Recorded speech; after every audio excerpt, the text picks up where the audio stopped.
Gadaffi wanted to become the president of the United States of Africa.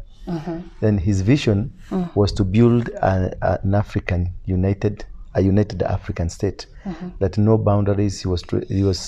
His was about to destroy the boundaries that were created by the colonial masters. Former chairman was amongst the people that went also. Ali, Akina Mainajenga, and the other group went to Libya. Me, when I was there, I was taken to Benghazi in Libya, where Gadaffi had a tent meeting, a tent where people used to meet people there. Life was fantastic, and if there is anyone that really the Rusferic people did and really damaged this world, it is killing of that man. That man should have not been killed. The vision he had for Africa was wonderful. It's only that now we, the Christian, will be skeptical of him because of the Muslim faith. But he was a man that was to transform Africa. Gadaffi and Saddam Hussein were not Rusferic. They were fighting for the revival. They were fighting for God to be established in Africa. Last question: were you given any money by Gadaffi to build a mosque in? No, he was. Murari wa Chemi Media muthenya wa umuthi na mweri uyu wothe gukorwo ngimuceria guku guo mucii munene wa Thika kuria turamwenderia all the computer accessories. Dukeno iretwo Best Budget ICT Solutions. Ni turamwenderia laptops from as low as 15,000 Kenyan shillings sigathie ciambatite uguo depending na niriku we urenda. Turi na keyboards onacio cira range as low as 2,500 Kenyan shillings depending ni gani wewe mwenyewe unataka. Turi na CPUs, twina monitors that can be rotated at any angle and they are also good for gaming. Roho twina mouse pads, twina rechargeable mouse, na musimu uyu ciana ni cihingite cukuru, koguo no gurire mwana waku tablet na cira range from 6,000 Kenyan shillings, kwina ya 9,000 na kwina ya 15,000 Kenyan shillings. Twina branch Nairobi na guku guo mwena wa Thika. Namba itu ya thimu ni 0725 027 263. Wakinya mere utumitwo ni Chemi nigetha uheo discount. Good evening, good afternoon from wherever you're watching us from. It's another beautiful day that God has granted us. Today in the show, I am so privileged to be hosting Apostle Ndura Waruingi. Without further ado, let me introduce him in the show. Karibu Why do you sana. think you are privileged? I'm so privileged because I've never met you. I have met you, but I've never... You've never done one-on-one together? Yes. Okay, that's good. So that is why you're privileged. Yes, I'm so privileged. Oh, wonderful. We thank God because of that then. I'm also privileged. What's your name again? My name is Nyawera. Nyawera? Yes. Do you know the meaning of the name Nyawera? No. I do know. You do know? Yeah. Yes, okay. I'm so hardworking. What brought you here? So there was a time you said you went to Libya to meet Gadaffi. Yes. I'd like us to discuss one or two things about Libya. And I've got so many questions. I think like 10 questions for you. And I'm hoping that tutazikava all of them. We'll try. We'll try. Even if we do two, we can do the rest tomorrow. Sure. Yes. So how was Libya before the downfall of Gadaffi? The reason of going to Libya, it was not very personal. But if you remember, Gadaffi wanted to become the president of the United States of Africa. Then his vision was to build an African a united African state, that no boundaries. His was about to destroy the boundaries that were created by the colonial masters. So he was working very hard to unite Africa and to make Africa one. It's not only me who went there, also people like Mainajenga, they went there. People went differently. Me, I went a different time. I remember through the ambassador, that was a Libyan ambassador to Kenya, is the one that called me, and they say that his president could want to meet me. And he told me people like Maina Jenga already they had gone. And some other people, different people, the elders, the Kikuyu elders, Kikalenjin elders, Kipsigis, Kamba elders, and also the Luo elders, they had also traveled to Libya. He had sent his private jet to come and pick us at Jomo Kenyatta International Airport. Private jet? Yes, a private jet. Mine was a private jet. Others went with a commercial jet. Me, I went with a private jet. Allow me to cut you short. Yes. Why? Maybe there's somebody who is watching you and doesn't know how you went there. What? Ulikuwa kwa kikundi gani or what? Nilikuwa kikundi cha special envoys. I was not alone. We were with other people, but these people were people termed as special envoy. People who that were regarded as a lead that had leadership in the society, and therefore we were about, in the plane we were about 25 that went to Libya. But previously we had this guy from Kiambu, Kiambu Ndura, Embakasi Ranching. The former chairman, the late former chairman, was amongst the people that went also. Ali, Akina Maina Jenga, and the other group went to Libya. Me, when I was there, I was taken to Benghazi in Libya, where Gadaffi had a tent meeting, a tent where people used to meet people there. So that is where we went. We met him. We were meeting him privately. And as we were meeting him privately, he had some issues. One thing I was shocked to know that he had my profile with him about me. Right, so. Then I was from Mungiki, and he was happy for me because we had I'd become a Muslim, and this is what that made him to be so happy, because he wanted everybody to be a Muslim, and he wanted Africa to be a Muslim state, and also he wanted that all of us will become Muslim. Katika hiyo hali ndio tukakaa chini, we sat with him, and remember that day, even the president of Liberia, that woman, Salif, was amongst the people that attended. They come to see the president, and many leaders from Africa, many community leaders, and we call it these people from the NGOs. African Union.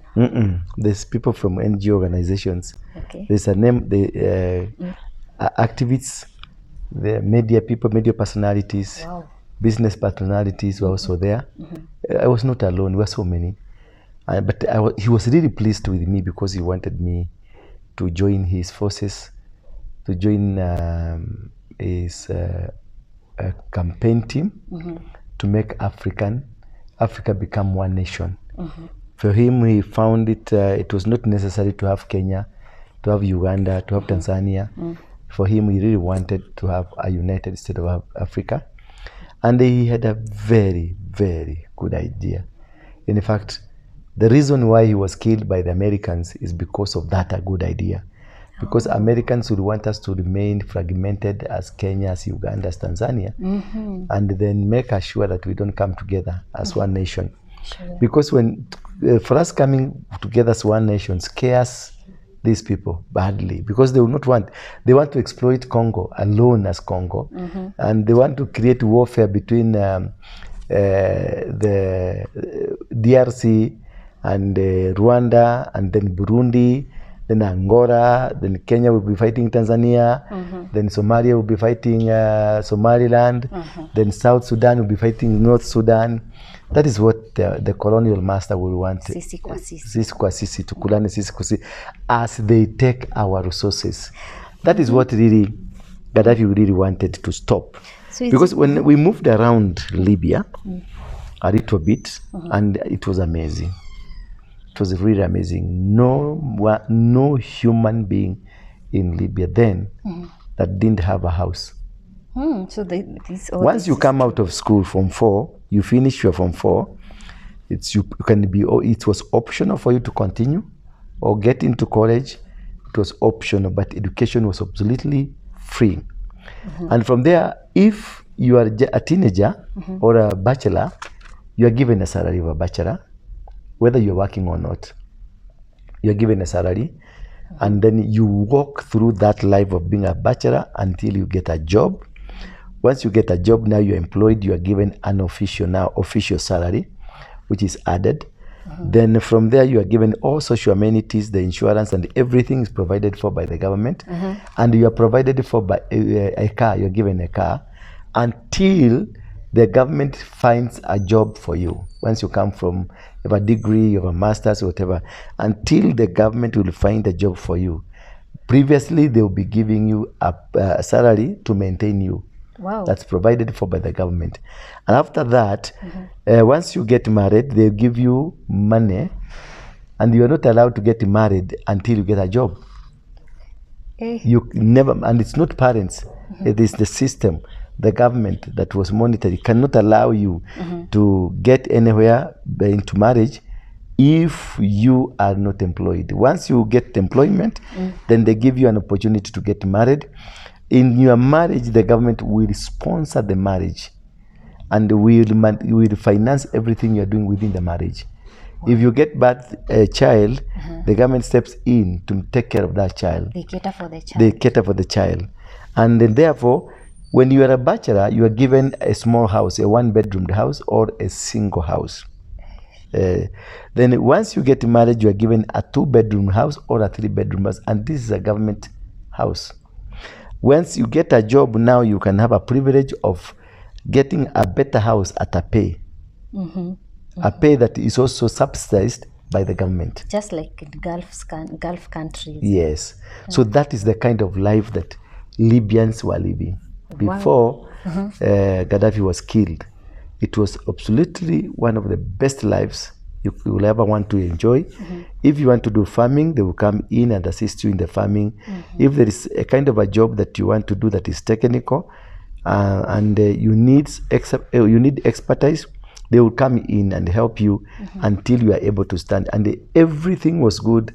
The roads were perfect, and the oil that was being sold from Libya, 1% of the sales of the oil went directly to the citizens.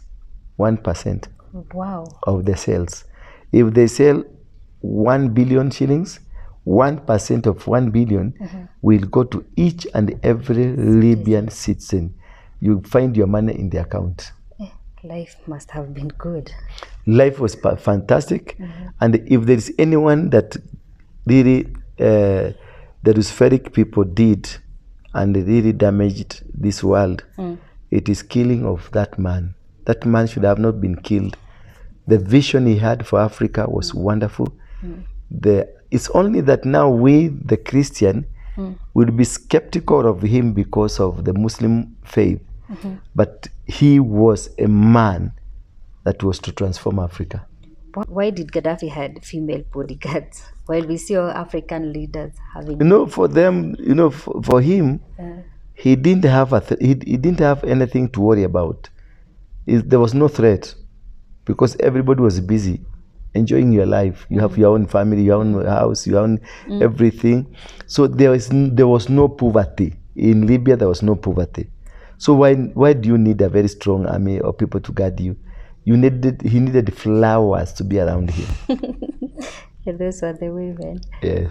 Why is it that no African leader intervened during his execution? African leaders, all of them, 90% are sycophants. They're not real men. They are not real leaders. They are puppets of either the British or Europe or America or Canada.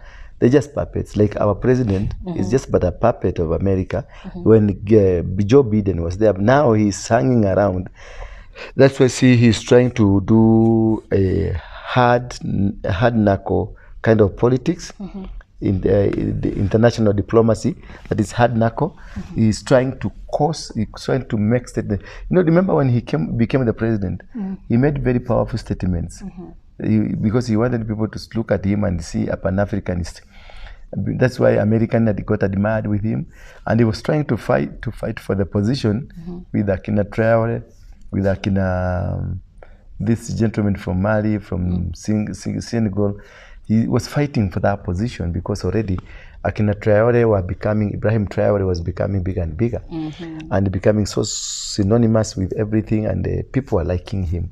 So he wanted to capture that moment. And of course, he captured the moment. He was called by Biden. He was taken to White House. He was inaugurated as the African leader because he was being made to become the prefect of Africa. Unfortunately, Biden didn't make it. Harris didn't make it. Sure. Trump made it, and that was the end of our beloved president in terms of American relationship with Kenya. And therefore, everything, all the agendas that they had went up in smokes. Wow. Yeah. So last but not least, is it true Libya was the only country during his time that never had any Western debt in Africa? Yes, completely. And that is what made America, IMF and World Bank not to be happy with Libya. Because for them, they want to enslave Africa or enslave any country so that they can indebt it. You know what they do? They go to the countries that has money. Like they go to Kuwait. The Kuwait is selling a lot of oil. They go to Qatar. They go to Saudi Arabia. They take money from Saudi Arabia that is at 1%. Then that money will be taken to IMF and World Bank. Then it will be given to Africa at 24%. You see, for them they pick a loan at 1%, but when giving to African, they give it at 20%, meaning they are making a profit of 19%.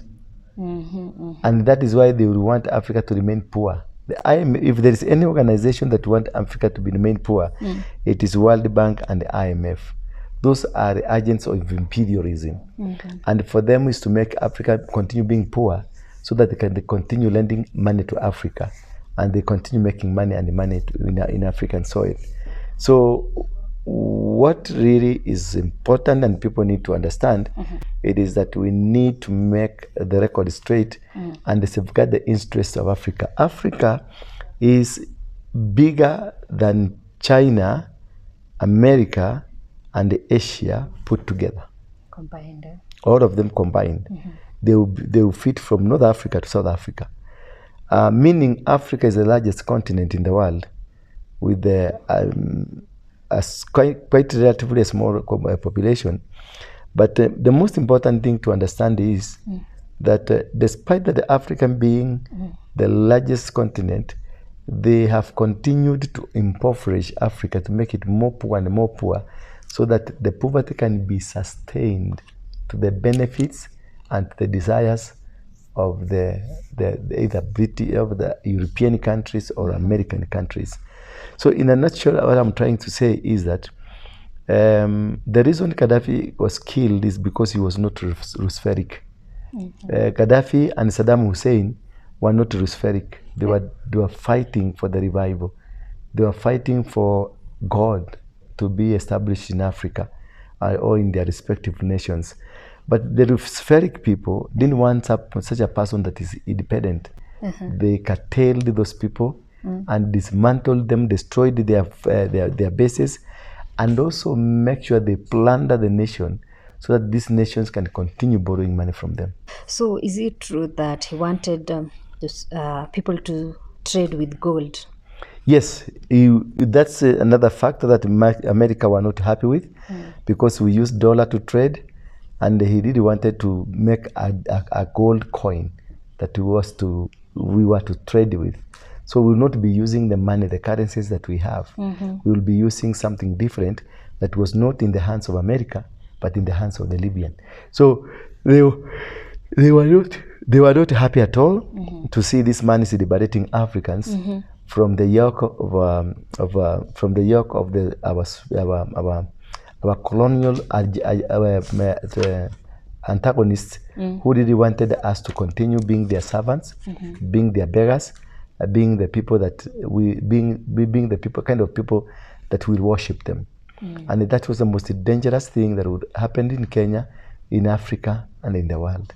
So, last question. Were you given any money by Gadaffi to build a mosque in No, he was to give us money. I had promised him, because after going to Libya, he got into a private jet. I was sent to Saudi Arabia to meet the king, and I met the king. And we had some sort of an arrangement that we were to build mosques in Mount Kenya, 5 kilometers apart. Now, I was to receive 500 million from them in terms of dollar. Unfortunately or fortunately, this man was killed. Therefore, the money didn't come to me, but I can see, when I look at Somali community, I see that money in them. How did you come back to Kenya? The same private jet brought me back, and he gave me some money. He gave me about 30 million as a token. Ulifanyia nini hiyo pesa? I have so many children, you know this, and I live large. That's all. Any other question? There's no question. I'm not asking myself a question, but I want to thank you, our viewers, wherever you are watching us from. This is Bethel Clouds TV and Chemi Media and Bamasi TV and KDR TV. Oh, we are all happy for you. We love you. We cherish you. And we say, continue watching, continue subscribing, continue liking, continue sharing, because that is the only way you can continuously get info from us.